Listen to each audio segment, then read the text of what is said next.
اللہ الرحمن الرحیم۔ السلام علیکم ورحمۃ اللہ وبرکاتہ۔ ناظرین و سامعین، ملعون آصف علوی نے اسلام آباد میں عین پرائم منسٹر کی ناک کے نیچے ابو بکر صدیق رضی اللہ عنہ پر کفر کا فتویٰ لگایا۔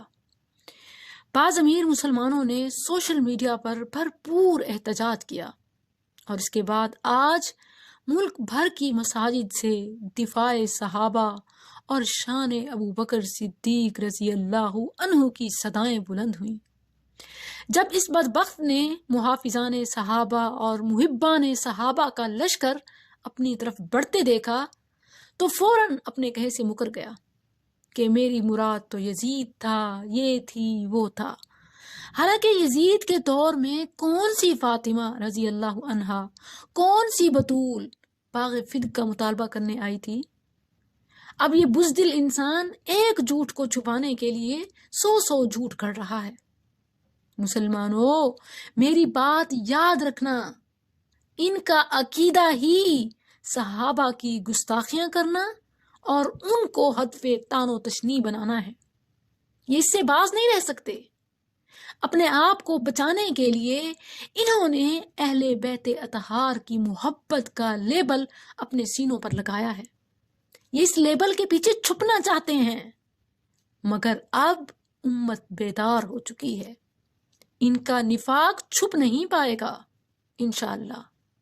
پاکستان میں عرصہ دراز سے یہ بد امنی فرقہ واریت پھیلا رہے ہیں، کبھی انبیاء کرام کی اہانت، کبھی ختم نبوت پر ڈاکہ، کبھی توہین صحابہ تو کبھی مقامات مقدسہ کی بے حرمتی، سب کچھ کر رہے ہیں۔ پہلے ان لوگوں کے عقائد، کالے کرتوت عوام الناس سے مخفی ہوتے تھے، مگر اب سوشل میڈیا کا زمانہ ہے، ہر چیز پبلک کے سامنے آن دی ریکارڈ ہوتی ہے۔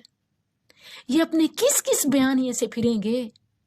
اس ملعون کا ایک اور کلپ دیکھیں اور پھر وہ لوگ جو کل سے کہہ رہے تھے کہ اس کی بات کو سیاق و سباق سے ہٹایا گیا ہے، وہ اس پر علی خود اپنے بیٹوں کے ساتھ گفتگو کرنے کے لیے خیمے کے باہر آئے۔ علی نے فرمایا میں نے پہلے حسن کو بھیجا، پھر میں نے محمد بن ابی بکر کو بھیجا، میں نے بار بار کوشش کی کہ آپ واپس چلی جائیں، لیکن آپ نے اپنی نسبت کا خیال نہیں کیا۔ مجھے رسول کی نسبت بڑی عزیز تھی۔ انہوں نے خیمے کے اندر بیٹھے ہوئے کہا کاش علی تو میری نسبت کو سمجھ آتا، میں مدینے جا کے لوگوں کو بتاؤں گی تو نے رسول کی زوجہ کے ساتھ یہ سلوک کیا۔ اتنا کہنا تھا، علی نے خیمے کے باہر سے آواز دے کے کہا دوبارہ یہ فخر علی کے سامنے نہ کرنا، رسول کی زوجہ تھی ہے نہیں، تھی ہے نہیں۔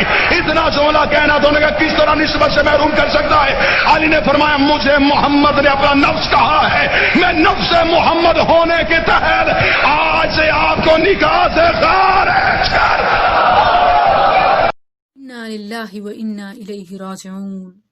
پہلے ابو بکر رضی اللہ عنہ پر کفر کا فتویٰ لگایا، پھر ام المؤمنین کو ماں ماننے سے انکار کر دیا، پھر نعوذ باللہ علی رضی اللہ عنہ کو نفس نبی بنا دیا، اور پھر اس سے بھی بڑھ کر شرک کی انتہا علی رضی اللہ عنہ کو اللہ قرار دے دیا۔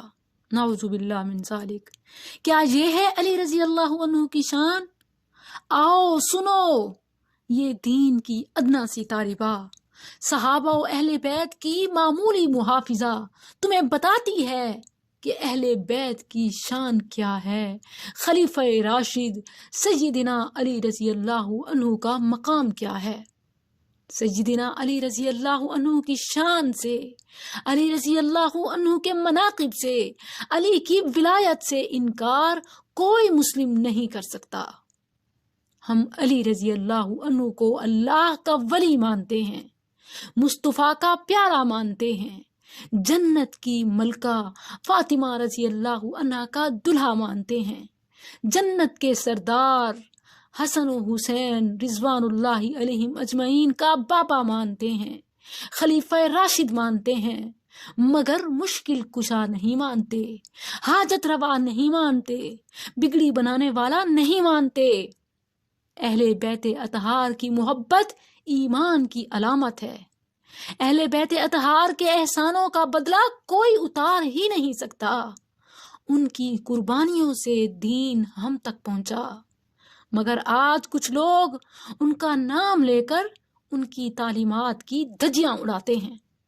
سنو، جو عائشہ کو نہیں مانتا وہ مسلمان ہی نہیں ہے، کیونکہ قرآن کا فیصلہ ہے النبی اولا بالمؤمنین من انفسہم وازواجہ امہاتہم۔ عائشہ تو مومنوں کی ماں ہے، بلا شبہ عائشہ مومنوں کی ماں ہے۔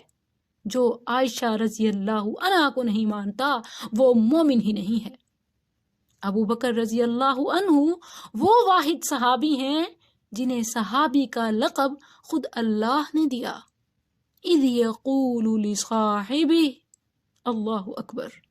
ابو بکر کے جنتی ہونے کی گواہی قرآن نے 27 ٹائمز دی۔